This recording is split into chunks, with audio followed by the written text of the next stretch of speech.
All right, good evening, everyone. I want to call this Caldwell County Board of Commissioners meeting for Monday, July the 11th, 2022 to order. And we'd like to welcome those who are in attendance this evening in our audience, as well as those who are joining us by TV.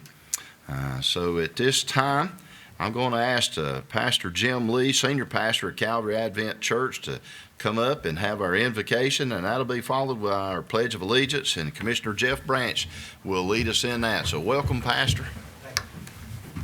Before I pray, I want to thank you for your service for our county.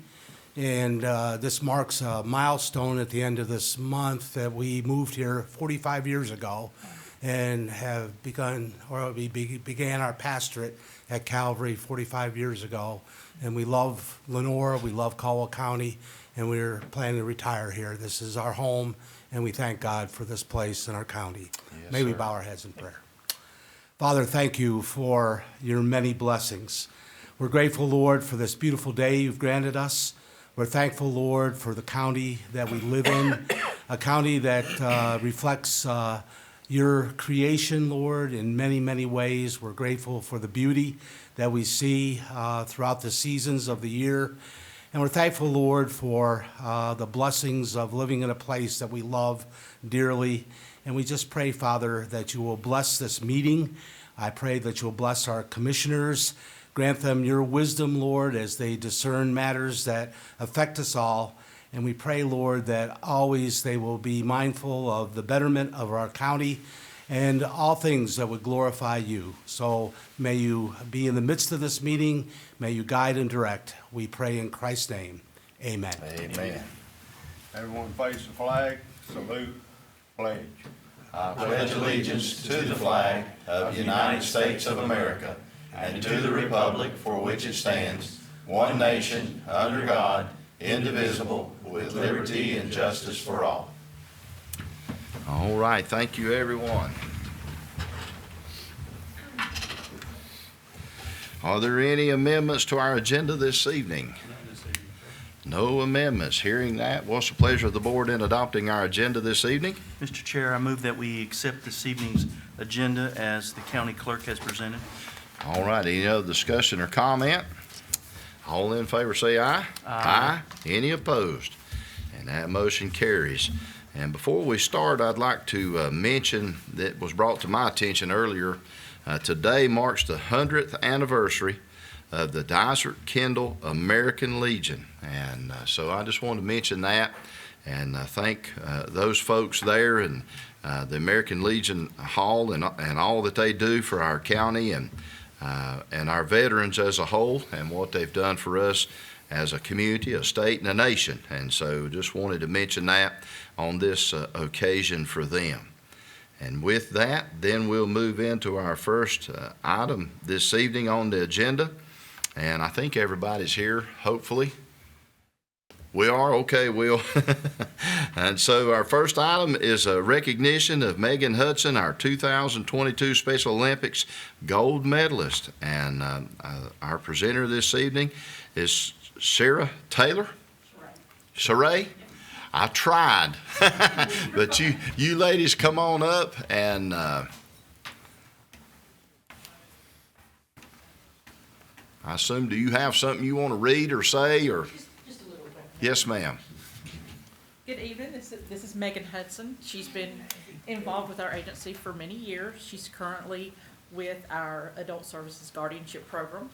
She's a South Caldwell High School graduate and is currently employed full-time at one of our county daycare facilities. She's been with Special Olympics for many years, but this year she was chosen to represent North Carolina for swimming. And so she traveled to Raleigh, and from there was part of the North Carolina delegation going to Orlando in June of this year, where all 50 states and several areas of the Caribbean were represented. She participated in 3 different swimming competitions. She placed 6th, 5th, and then in the 25 freestyle, she won the gold medal. So we definitely want to recognize Megan here. I think that is a first for a Caldwell County representative at the National Games. Yes.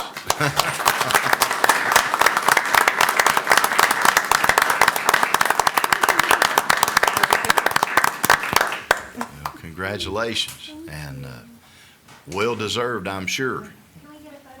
That's what I You was going to can. ask if we could get a photo. You want us to come down there? Okay.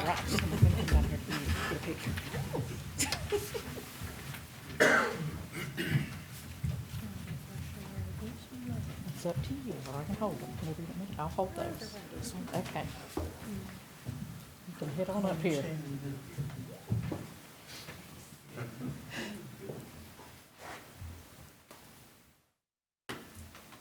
Oh, let me slide over here so we make it even.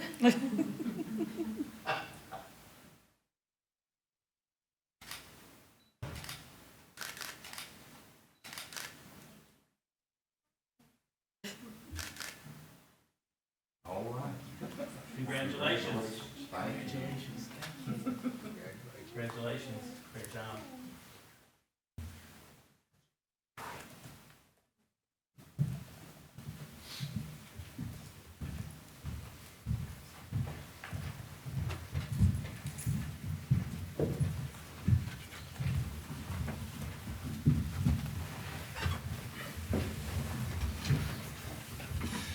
All right. It's always good when Caldwell County residents do good things, and we like to recognize that, so we appreciate them coming this evening.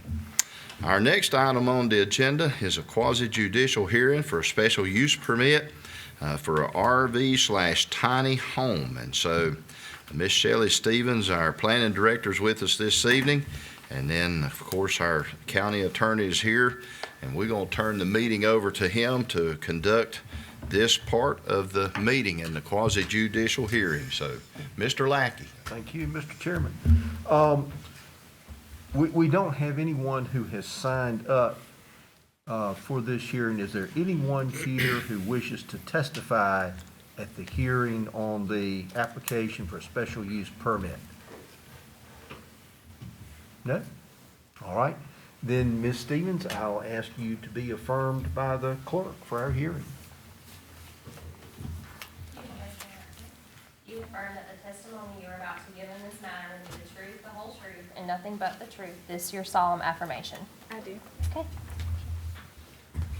And just before we begin, hand each of you a copy of our ordinance provisions that pertain to tonight's hearing.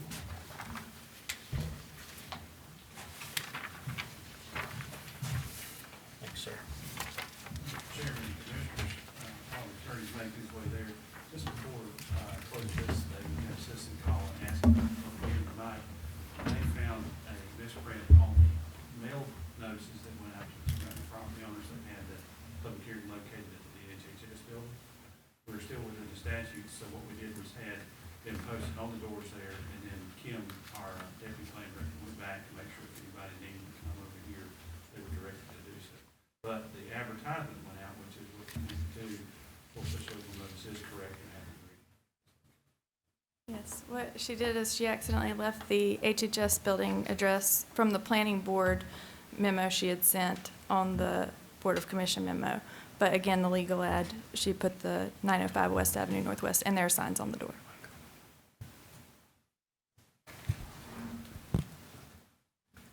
The first page that I have handed out contains the special requirements for this particular special use permit.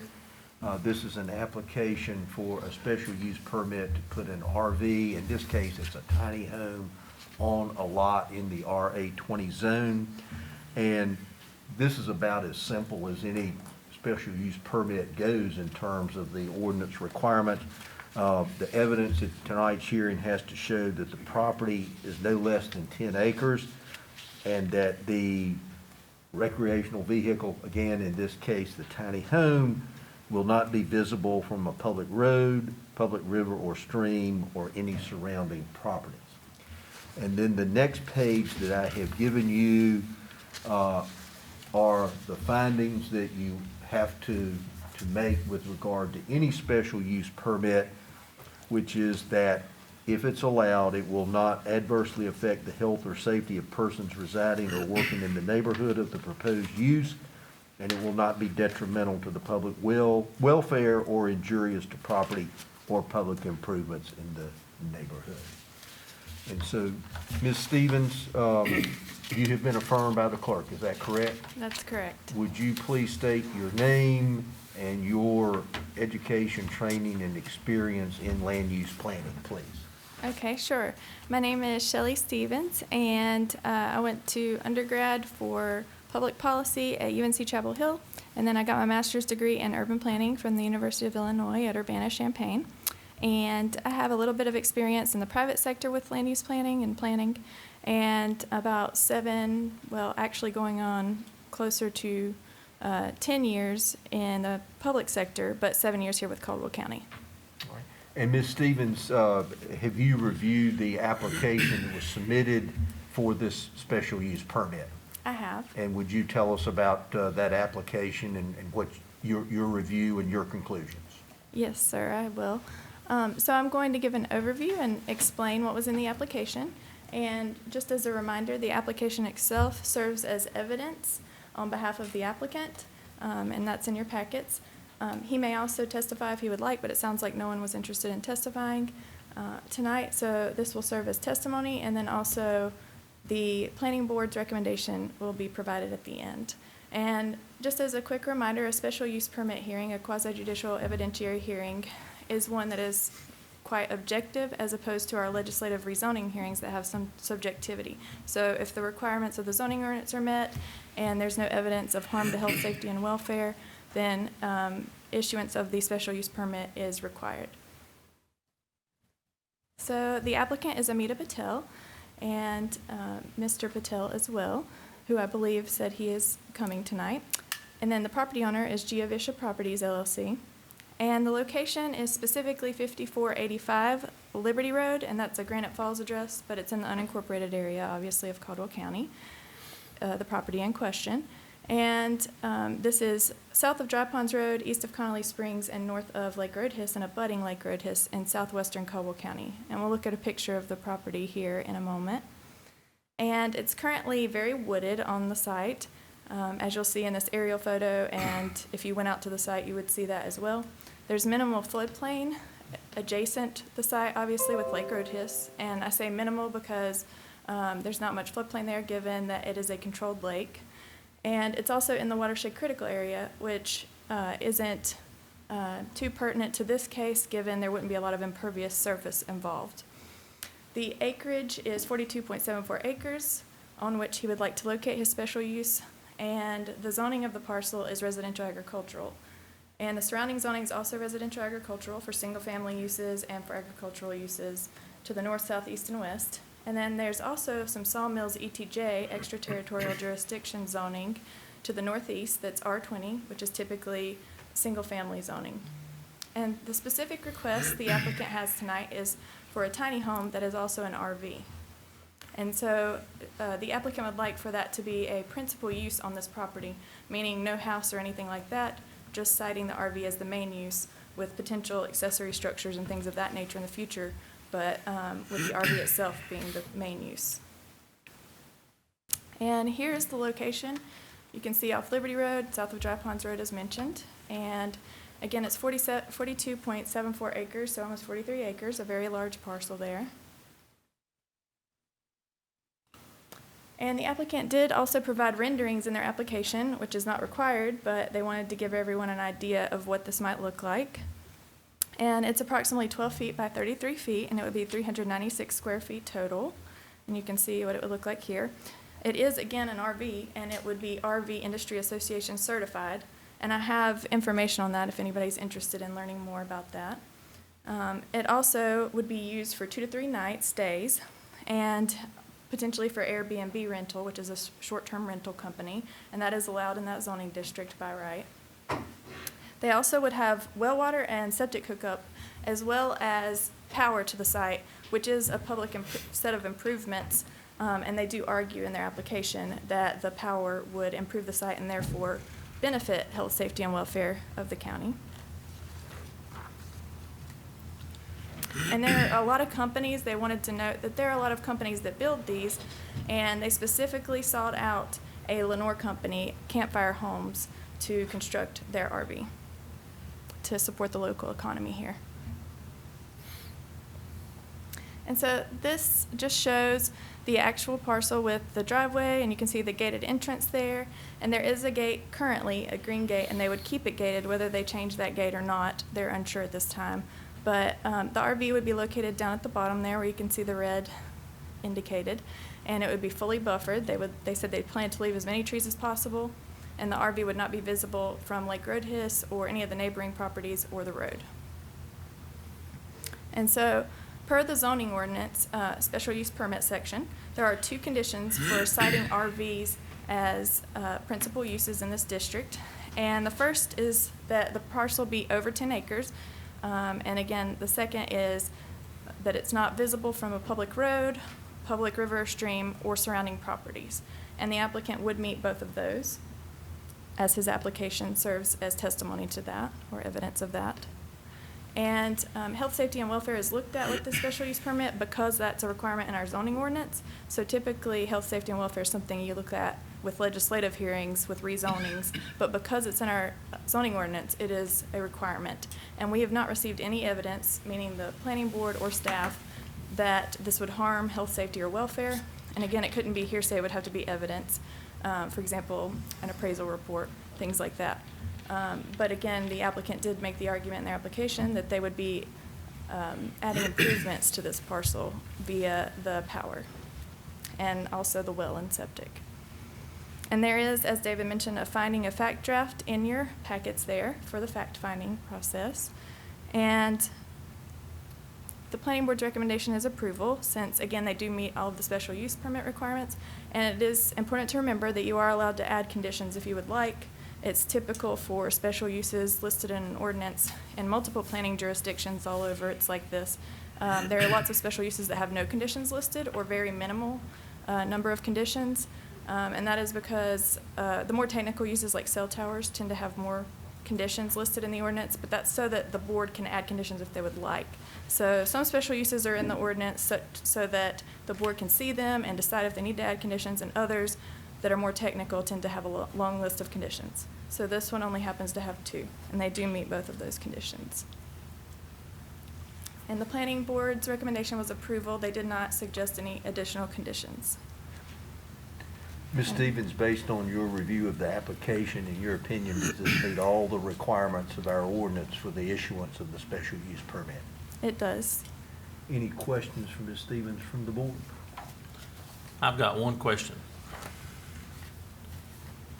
So today, this is the same property up on Lake Roadhiss that they were trying to develop. They couldn't. They cut it into larger tracts, correct? It's about 4 parcels away from Edgewater, so it's Yep. either in that or right Yeah, above it. it's right. I thought that's right there. That's the piece that they had to go back and redevelop and make it into larger estate type stuff. My only question is today there's no other houses or any homes on these other properties, and it won't be visible from any other property because there's nobody out there. Once the next door neighbors develop, will it be visible? It will not, because he has to provide enough buffering that it's not visible from any adjacent properties, the road or the river, on his own property. He can't depend on their property to add to the buffer. So if somebody was to go to a neighboring property and build a $2 million home, then he'd have to go do something to stop it, because them woods are pretty thin. I know that because I've turkey hunted those woods before. Okay. Well, he would have to add additional buffering at that time. Okay. Yeah, or he would be out of compliance. Okay. So we could later, if somebody builds a home, they're complaining about it, you could go make him put buffery up. Yes, Buffer, okay. because he absolutely has to follow that condition. That's right. I had 2 questions. One, they can't add any more than just 1 unit. I mean, we're approving 1 tonight, so couldn't come in and add 1 around the corner and. That's a great question, and that is correct. It's only 1, and this type of zoning only allows 1 principal use per parcel. So if he wanted to do something else with this property, say put houses, he would have to remove the RV and then subdivide it, and it would have to meet all the subdivision ordinance requirements, and then he could maybe put a house on each parcel. But yeah, it's 1 use per parcel and no more than 1 RV. And this may be outside of this, David, but where are we on Airbnbs? And I know this is stated it's gonna be a 2 to 3 day use occasionally by the homeowner, and I'm good with that, but the Airbnb side of it, somebody renting that thing continuously for a month or two at a time and end up being a resident, Yes. do we have provisions against that? We do not have provisions against that, but we did look into that thoroughly in the past and researched it, and I worked with David on this as well, and I can send you those emails with that information that might be useful. But one thing that we found is that when people litigate these, they tend to lose to the short-term rentals, and also they are hard to regulate if you do not allow them in residential zones, because the short-term rental websites do not necessarily put, well, none of them that I'm aware of put the address on there, so you don't even know where you're going initially until you sign up, because people have tried to do like permitting requirements and things of that nature, which didn't work out. But I do believe that the websites collect occupancy tax, so that's a positive. Mr. Chairman, short-term rentals, which are in our ordinances, being less than 30 are a use of right in the Right. RA 20 zone. Yes, sir. Well, I could just see this, and I'm just looking.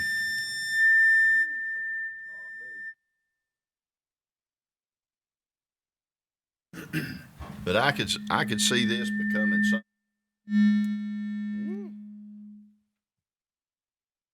Yes.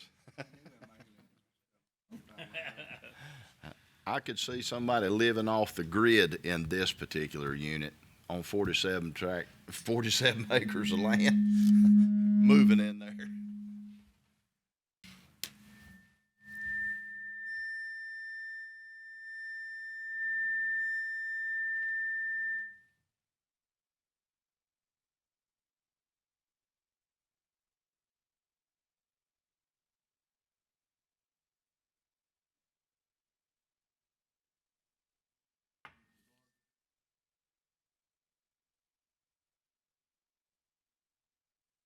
We can get through the aliens that are invading the sound system.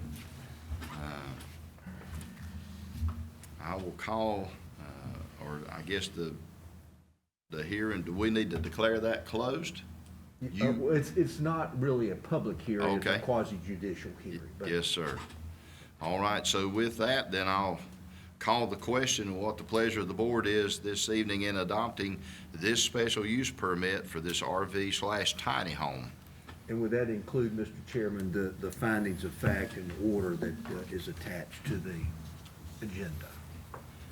In your motion, whoever makes that. Mr. Chairman, I make a motion that we approve this tiny house camper deal as presented by our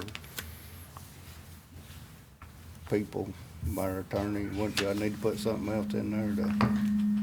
Including findings of fact.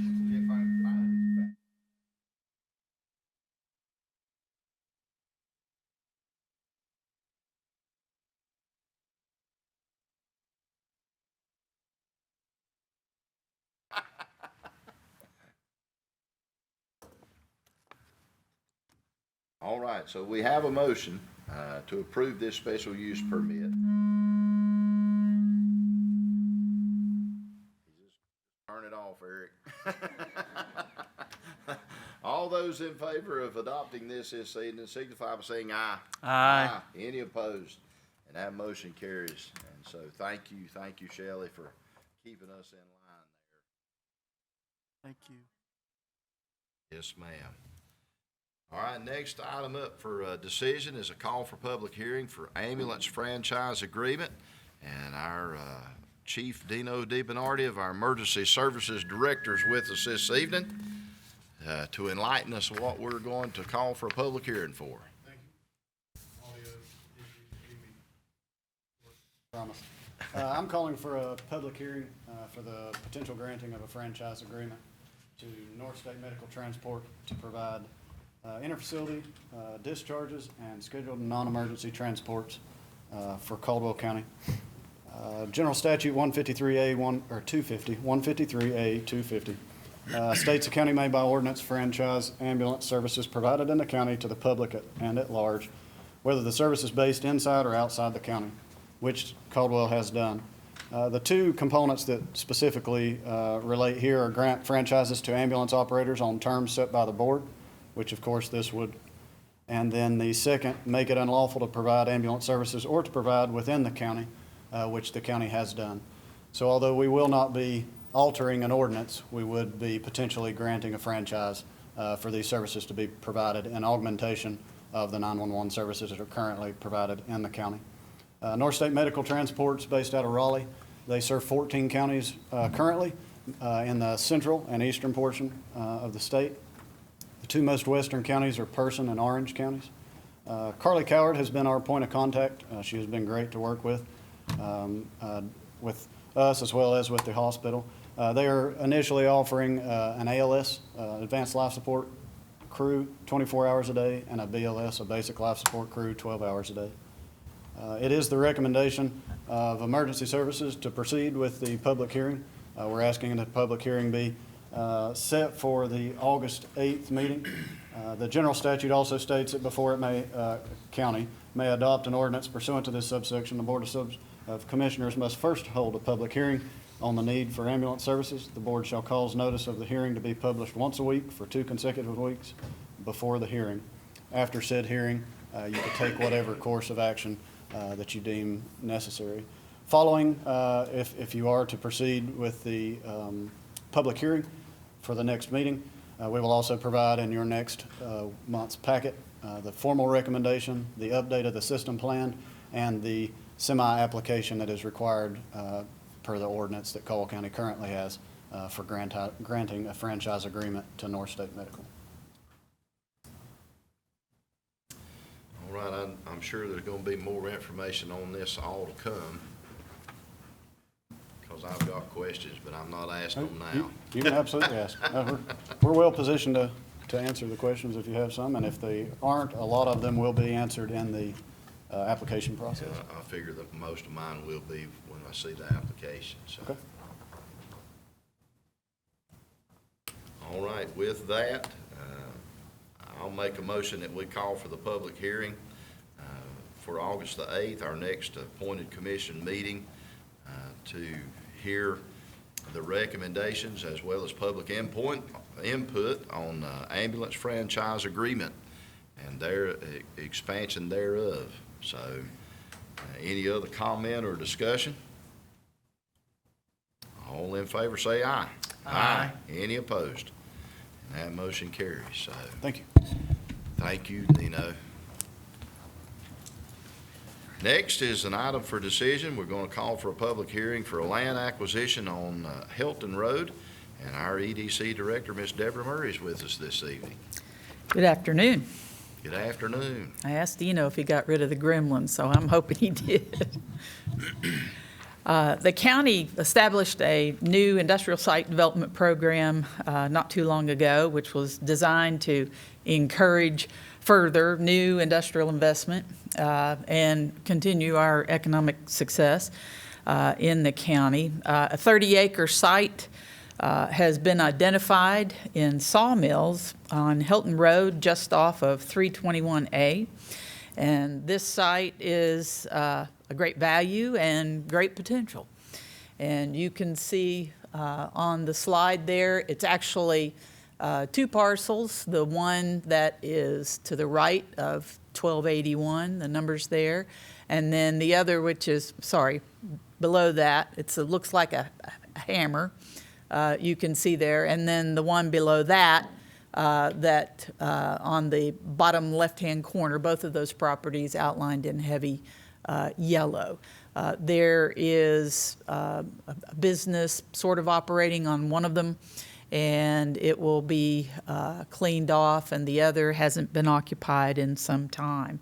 The commissioners are requested to call for a public hearing on August 8th to consider the purchase of these parcels for industrial development.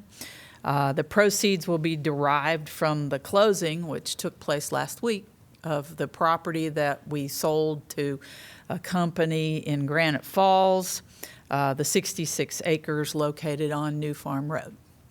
And if our folks will forward the slide, don't know if there you go. This is a potential rendering of 3 buildings that could be located on that property. And again, this is a new program, and we're just getting started on this.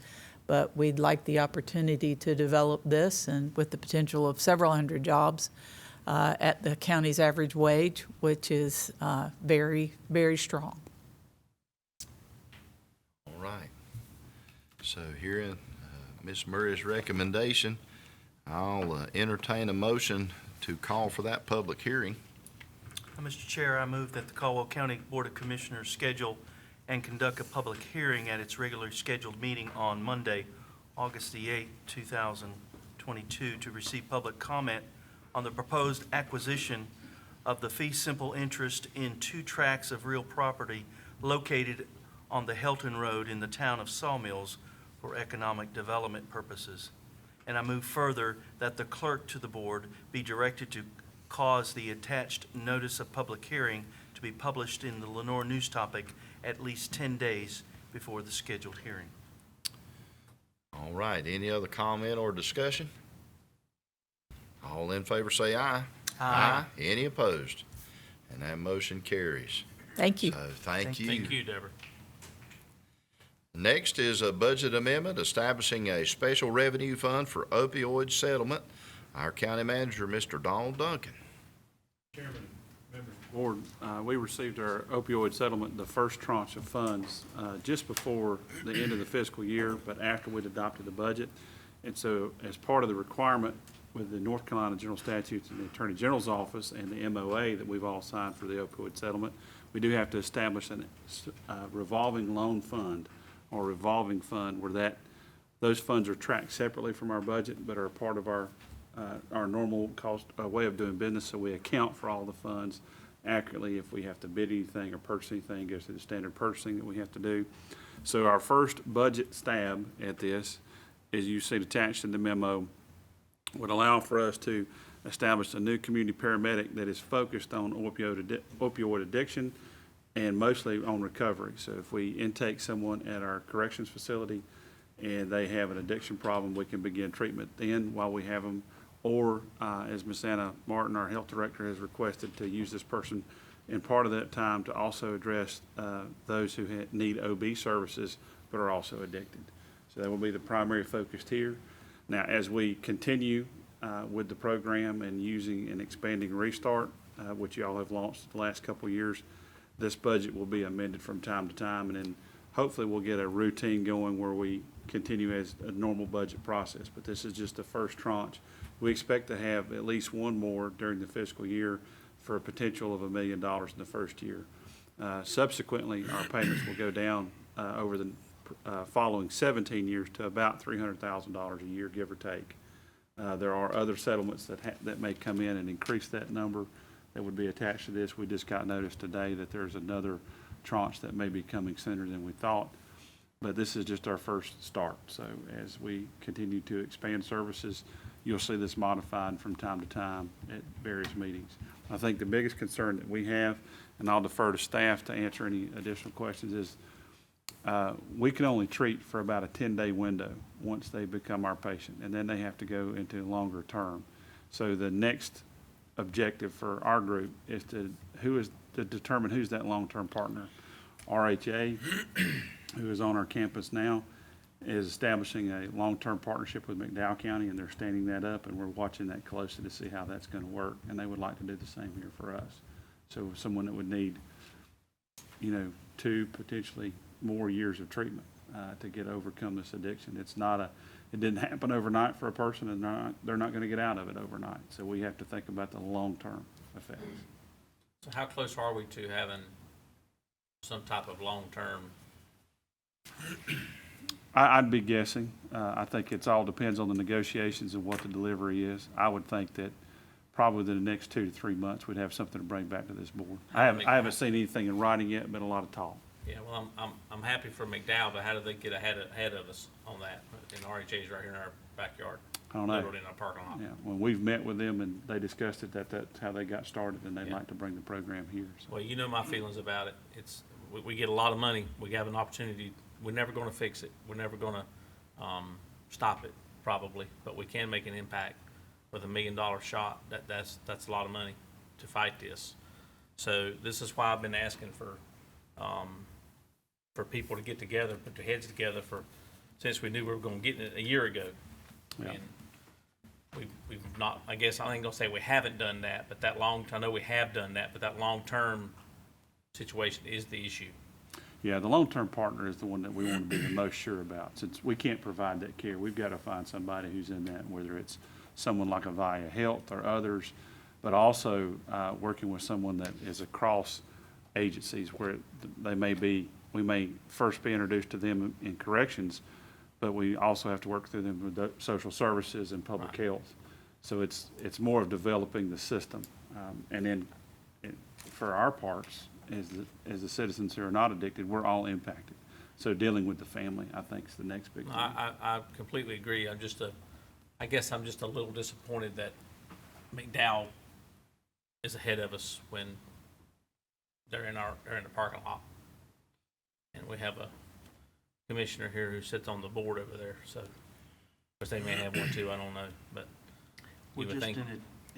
They don't communicate, and we're just advising. No, I get it, yeah. I'm just saying, I've been asking for this for a year, and when you tell me McDowell's already working on a plan for long-term, and they're ahead of us, that's disappointing to me, so. It's in its infancy, and so hopefully. But they're ahead of us, so I don't like that. Is McDowell working with Burke County? Because Burke County's in the process too, but is that all a piece of that? That's a little bit different track with Burke County. Okay, Yeah. all right.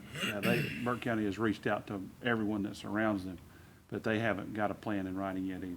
So we've had a lot of good conversations. I'm waiting to see something that is solid, that's actionable item. We haven't received anything yet. I'd like to see what McDowell's got in place and why we can't mimic that here.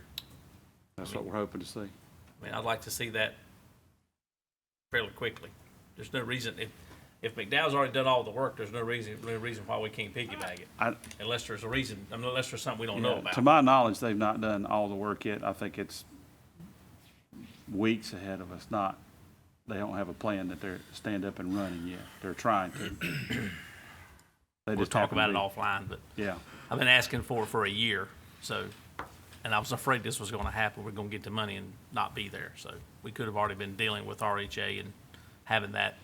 they were set at the up. table early because we invited them and met with them and asked them to come up with a plan, and they've been hiring people and trying to get there, but we don't have anything tangible.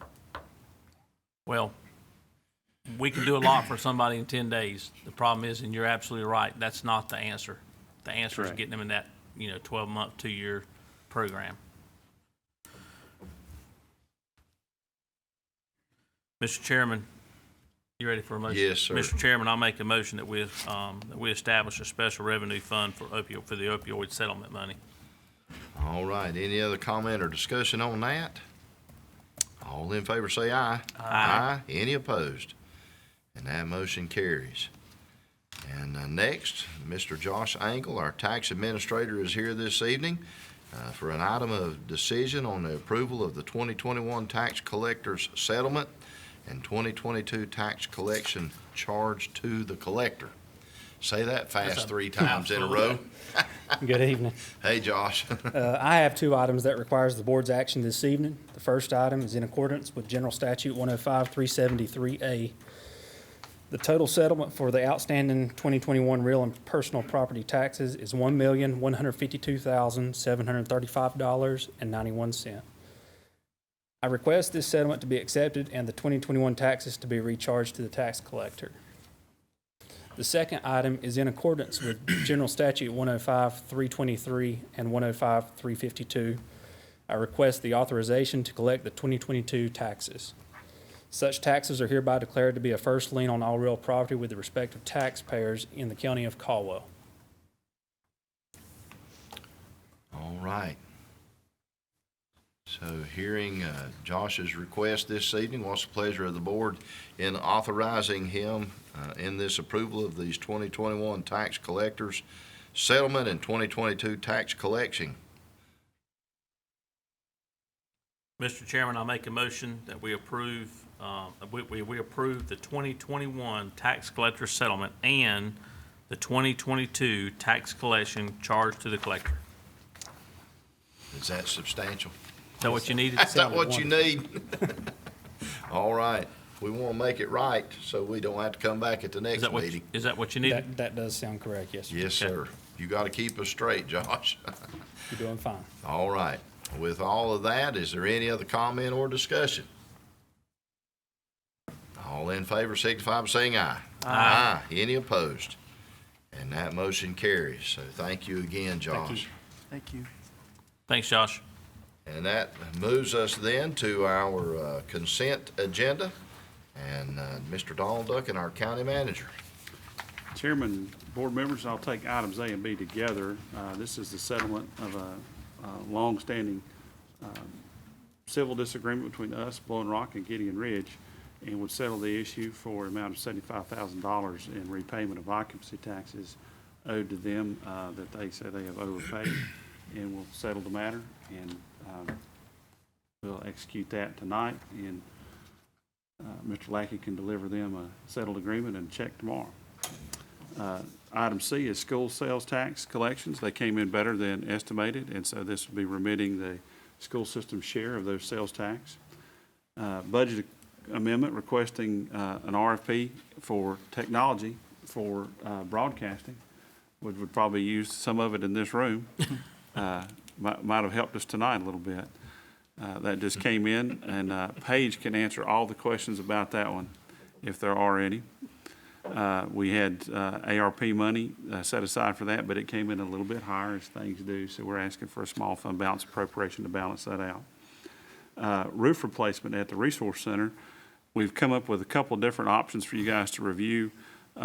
Basically, we have a flat roof system there that has the original roof, and then the previous owners put another roof on top of that building. So we can continue to repair that roof and have leaks and kind of chase it around. Or we can tear the roof off and go back with a traditional rubber membrane roof, and the last estimated cost of that was about $650,000. That was last year at this time, so it would probably be substantially more if you can get the materials. There's a substantial delay on materials and rubber membrane. So we looked at alternatives, and one alternative is to basically put a heavy-duty, high-density silicone on top of the roof, repair the areas that are damaged, and then repair the capping around the roof. Option 3 would be to go in and remove the entire roof, put down new fibrous decking board, and put in a double density foam, and then do a high density silicone ceiling on top of that. That would take a lot of weight off the building and also increase the R10 or thermal value of the building, also replacing all the ridge caps, and would cost about half of what the normal roof would cost, but it does take time to wait on that as well. And so we're recommending to build in a contingency for that in case we run into cost overruns. But it would still be a substantial savings of over $250,000 to the county to go with that method. Use that method in Conover after seeing the city of Hickory, use that method on their city hall. And for flat roofs, it's the best solution you can find. Obviously, the best solution to a flat roof is not have a flat roof, but you can't help that. So that's the situation we're in, and that's our recommendation. And thanks to Mr. Brian Davis for doing all the research on that and making it happen. Item E is a budget amendment for low-income water assistance program. We've had low use of that, and additional funds come in this year. And so this would be helpful for us. I'm sorry, item F, I messed up. Item F, to help us with that. That would extend the program until September 23. So that's, and Will is here, I think. I thought I saw him earlier. If he has any questions on that. We had replaced an undercover car for the sheriff's office. This will be using seizure funds to replace that, so no money out of our budget. And then grants for canine equipment and the Edward Byrne Memorial Justice Assistance Grant. And the major is here if we have any issues with those or any questions. Doug DuPel is doing his best to try to get as many grants as feasible through the sheriff's office. And then we have the minutes of the meeting, and then we have a resolution authorizing conveyance of obsolete property in Ukraine. You may remember 2004, after the second Iraq war entry, the police and sheriff's departments in this region and other law enforcement agencies contributed their old out-of-date bulletproof vests. That has now come back again and Samaritan's Purse is going to help with their logistics operations and ship those to the Ukraine for use in the war against Russia. And then we have a reappointment of Mary Alice Norwood to the Regional Aging Advisory Committee. All right, hearing the recommendation from the manager, let me call the motion first. Do I hear a motion that we adopt this consent agenda? Mr. Chair, I move that we accept this evening's consent agenda as the county manager has stated. And with that, is there any comments or questions for the consent agenda? I'll call the question then. All in favor, signify by saying aye. Aye. Any opposed? And that motion carries unanimously. So again, we want to thank you for being here this evening. That brings us to the end of our meeting. And we thank you for tuning in by TV and working with us through our audio troubles. But we appreciate everyone's interest in our meetings and appreciate those that are in attendance here this evening. So do I hear a motion that we adjourn? So moved. All in favor say aye. Aye. Thank you and good evening. We are adjourned.